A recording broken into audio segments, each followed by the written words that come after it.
Christmas Who? Canine and Company.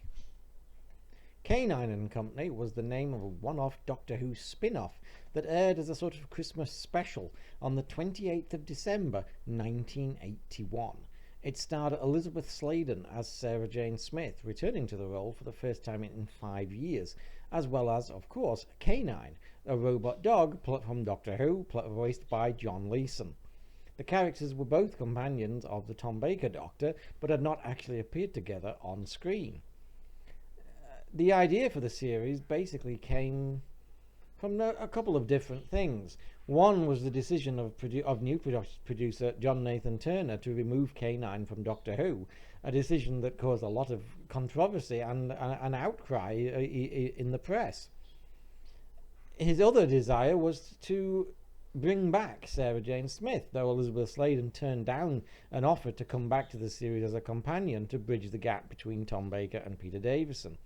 In the end, John Nathan Turner decided to give Canine his own spin-off, which Sarah Jane would be the actual lead of. The result was Canine and Company, with the subtitle A Girl's Best Friend, which was written by Terence Dudley, who went on to write several scripts for the Peter Davison era, and directed by John Black, another veteran of the era. The guest cast for the series included Bill Fraser and Colin Jeavons, both of whom had appeared in Doctor Who before. The series, I keep saying series, the episode was a big success on BBC One, despite some areas of the country being knocked out by a power blackout. Nonetheless, it managed to rate an extremely high 8.4 million.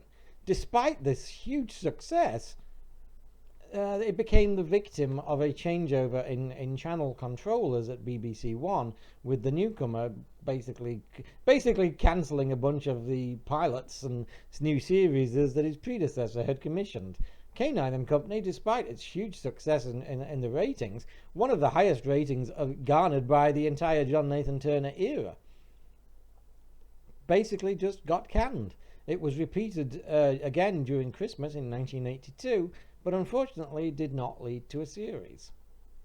It was released on video in 1995 and on DVD as part of a double pack with The Invisible Enemy, the Tom Baker story that introduced Canine, in 2008, re-released in 2010, and was included in the Doctor Who Season 18 Blu-ray collection, remastered in HD.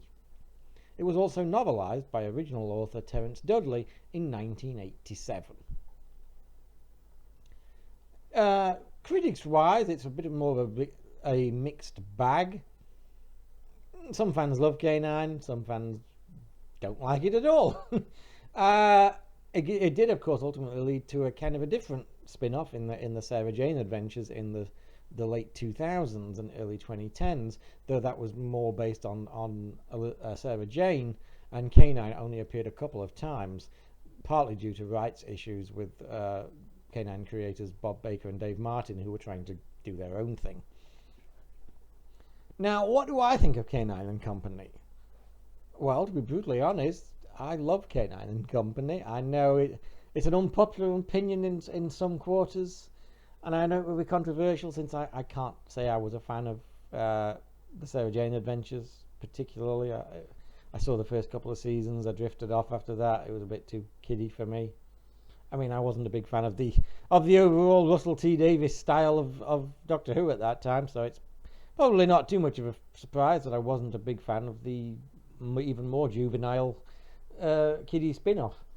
But I love Canine and Company. I love the style of it. I love it's very early 80s, well, still arguably late 70s style British telly, and it's very very Christmassy. It's really got a Christmas atmosphere to it, and it's the first Doctor Who spin-off, and I just really like it.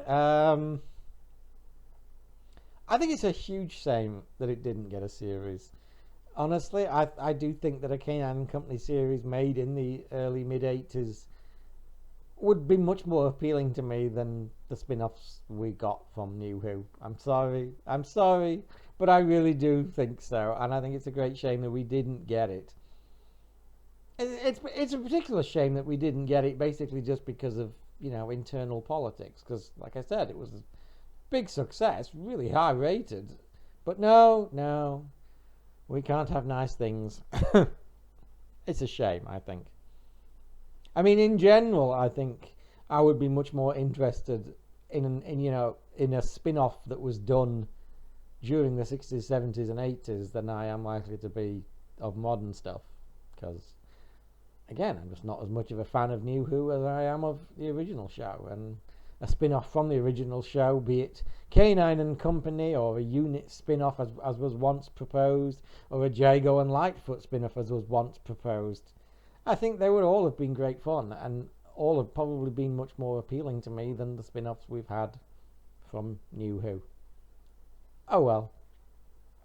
But I love K9 and Company. I think it is the definitive Doctor Who Christmas special, in my opinion, even though it hasn't got the Doctor in. I mean, there are a couple of the new series specials I like. The Snowmen's not bad. Last Christmas was pretty good.